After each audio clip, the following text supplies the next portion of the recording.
Lods, ang battery pack na ito ay gamit sa Signos V85. Ayan.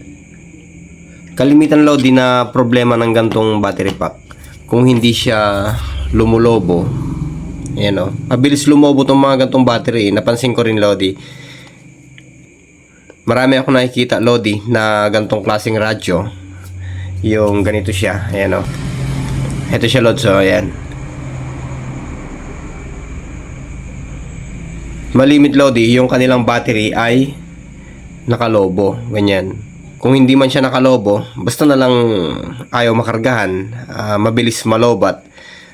Isa sa napansin ko sa kanya Lodi, bukod sa paglobo, siguro nasa charging siguro, o kaya sa nagkakaiba siguro ng ginagamit nung gumagamit. Baka kung ano-anong adapter ang naisasaksak, kaya ganun siguro, lumulobo, nasisira yung kanyang battery cell. Ito Lodi, yung kanyang battery cell ay mataas ano, ayan o, 8.4 siya.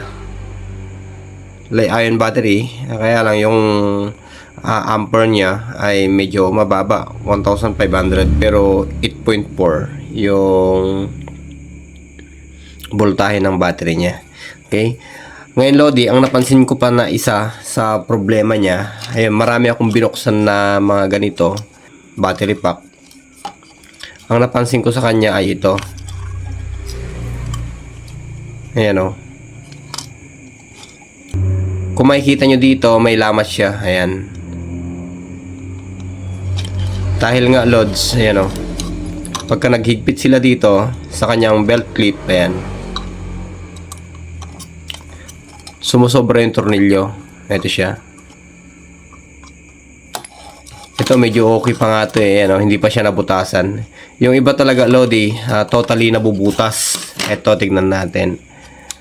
Ito siya oh, ayan. Butas na talaga siya, ayan. Nabubutas yung battery cell. Ito siya. Sa palagay ko naman ay stock naman yung ginagamit na tornilyo dito, ayan oh.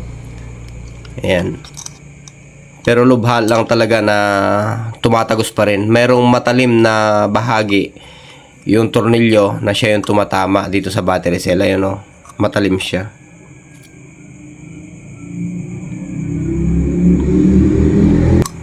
Halos lahat Lodi, yung mga binuksan ko, kahit nung unang-una pa naman, may mga nabubuksan na akong ganyan. Yung mga battery cell niya ay talagang may mga lamat, ayun o, lamat ng tornilyo. Ito siya. Halos lahat ng gantong klaseng battery. Ito rin. Ayan siya oh. Yung iba malalim na malalim. Yung iba hindi mo halatado pero naglilik na pala. Pag nagtry kasi yung ganitong klaseng battery Lodi, dahil sa sumingaw, ayan, syempre doon na siya mag-uumpisa na magloko. Minsan napupundi rin siya. Ngayon Lodi, meron pa tayong hindi nabuksan dito. Ayan oh. Nakalobo din siya. Gamit din ng V85 din to. Ayan. Okay, naggawa ako ng nag-epoxy ako kanina. Ayan, natikitan. Ito, V85 din siya. Kaya lang nakalobo na siya. Hanggang sa likod, ayan o. Likod at ilalim, nakalobo din siya. Ayan o. Ngayon, Lods, bubuksan natin. Check natin yung tornilyuhan dito. Pero di natin sure kung nakatikim to ng belt clip ano, kasi wala naman siyang kasamang belt clip. Halos lahat kasi Lodi na nabubuksan kong battery na ganito ay talagang may tama yung battery. May lamat siya. Hindi man siya tuluyang nabubutas pero nagkakalamat. Ayan.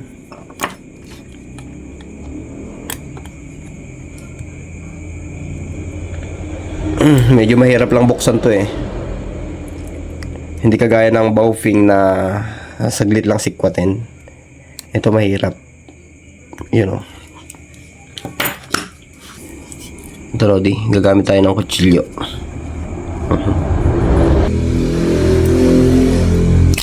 Yun o. Crack na siya. So ibig sabihin, ayan.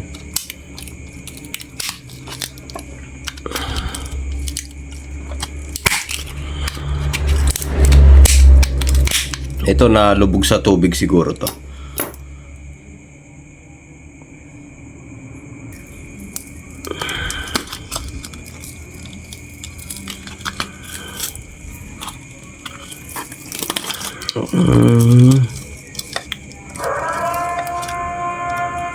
Meron din siya, Lodi. Ito may lamat din siya. Ayan o. Hindi na natin naabutan na nakakabit yung kanyang belt clip. Pero nung araw, nakargaan din ng belt clip to. Tinanggalan lang siguro. Ayan o. Meron din siyang lamat. Ayan. Kaya ibig sabihin, Lodi, sa mga may gantong radyo pa na ginagamit at kung bago yung battery nyo o bagong bili nyo, pagka naglagay kayo ng tornilyo dito, ay yung saktong-sakto lang sukatan nyo. Ayan o. Kasi nga, pagka sumobra yung tornilyo, talagang bubutasin niya yung battery cell. Ayan o.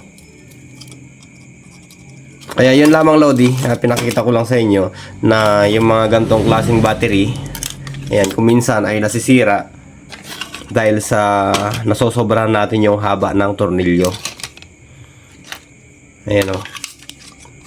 Yung tornilyo ng belt clip ay sumusobra. Ayan. Kaya nabubutas to. Okay? Ito siya, Lodi. Yung ganitong klaseng radyo yan, Lodi, ah. Ayan. BD5. So hanggang dito muna, Lodi. Konting tips lang para syempre kung may mga ganito pa kayong radyo at bago yung battery nyo o kaya naka-order kayo ng ganitong klaseng radyo sa ngayon pa at meron pa namang na-order na ganitong radyo, ay medyo ingatan nyo na lang ito pag naglagay ng belt clip o kaya bago nyo ilagay yung tornilyo, kaskasin nyo muna. Ayan, bawasan nyo ng konti para hindi umabot sa battery cell. Okay? So hanggang dito muna, Lodi. Maraming salamat. Magandang buhay po.